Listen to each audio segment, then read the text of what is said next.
So far, so good, as no one has yet stormed Area 51. Thank you for joining us tonight at 6. I'm Kirsten Joyce. And I'm Denise Valdez. There are plenty of people enjoying all the festivities, though. And 8 News Now has you covered with live team coverage. Vanessa Murphy is in Rachel, but we begin tonight with George Knapp live in HIKO at the Alien Research Center. And George, so far, really just kind of a small handful of arrests out there, right?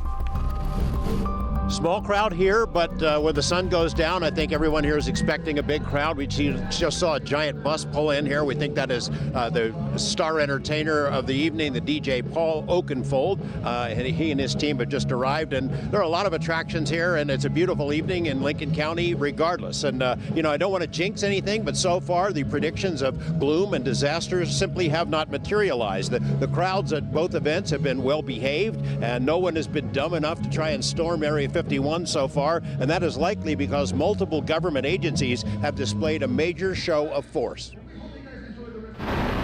Of all the strange, inexplicable encounters reported in the vicinity of Area 51 over the years, this one might be the biggest surprise of all. It happened as we made the long drive across Tikaboo Valley toward the main entrance to the secret base. Oh, good. How are you doing?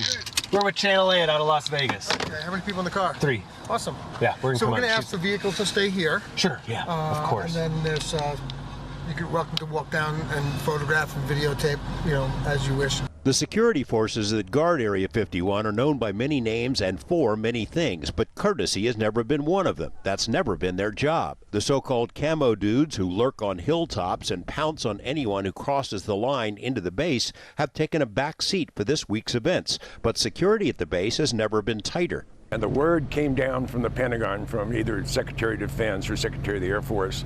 The perimeter at Area 51 will not be penetrated, period. The military has deployed extra personnel and special gear to make sure no one slips into the base. Sources have told us that non-essential base employees were told to stay home, so the familiar bus with blacked out windows won't likely be seen. But they needn't have worried. Check out the command and communications center that's popped up in the desert on the ET highway. The entrance is protected by a massive Metro SWAT vehicle. Inside are dozens of mobile centers from different agencies, state, local, and federal. This is what the gate into Area 51 looked like back in the mid-'80s. Reporters could stroll up and capture video, no problem. That gate is now miles behind the outer edge of the base. For this week's events, both the public entrances to Area 51 have been staffed with around-the-clock law enforcement presence, along with other extras. A new gate where one never existed before, strings of barbed wire, special surveillance and communications equipment. The officers we spoke to say everyone's been respectful of the line. They chit-chat, snap photos, and leave. No one's been arrested for trying to storm Area 51. And had anyone tried, even a large crowd, they would have faced serious challenges. I heard that they were bringing as many non-lethal crowd control equipment as possible. Microwave, and they call it brown sound. It's a sound that hits you, and you relieve yourself in all your orifices. And that sort of diminishes your enthusiasm for going through the fence line. As of late this afternoon, there had been only a handful of arrests. I think 3 was the total, and none of those were for anyone trying to storm Area 51. There was about 150 people gathered this morning about 3 a.m. at the gate, but they all behaved themselves. One major traffic accident up here, but that's about it. The sheriff of Lincoln County says he's going to hold a news conference this evening to give us an update on how things have gone so far, but looks pretty smooth. Reporting live from the ET Highway, George Knapp, 8 News Now. Hey, George, I don't know if you know the answer to this, but Matty Roberts, the fellow who started this whole Facebook page several months ago, was in Las Vegas last night for a small gathering. Any idea if he's going to be out there and talk to some of the crowd over the weekend? I don't think Matty Roberts is welcome in Lincoln County. In fact, I've been told that in no uncertain terms by a number of people out here, including some law enforcement folks. So I suggest that's not a good idea. All right, George Knapp reporting live. Enjoy the weekend. Now let's toss it over to Kirsten. Thanks, Denise. Let's head further along on the extraterrestrial highway to Rachel for Area 51 events there.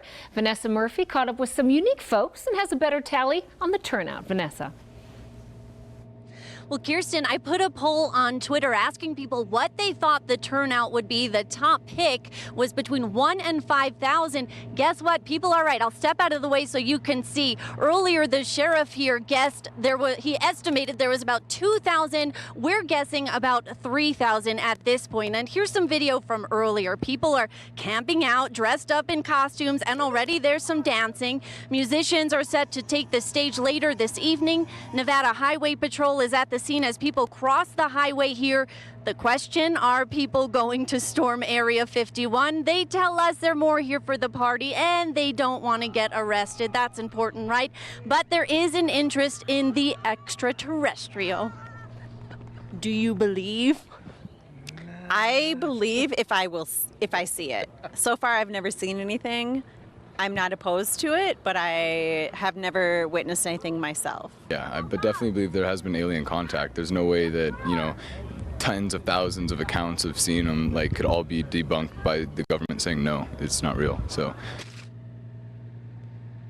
And back here live, you can see people are parked. They are set up again with their RVs. A lot of people we talked with are prepared with enough water, enough food. We are in the middle of the desert, and I want to bring in some new friends I made here. They gave me this loner tinfoil hat. Here we go.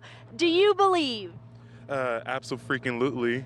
And so you guys connected, just like a lot of people are.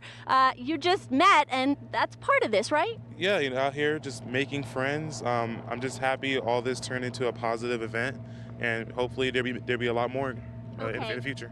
And thank you guys for the loner. I love this green hair right here and the antennas. I'm going to send it back to you guys, reporting live in Rachel. Vanessa Murphy with my new friends here from Phoenix and my hat.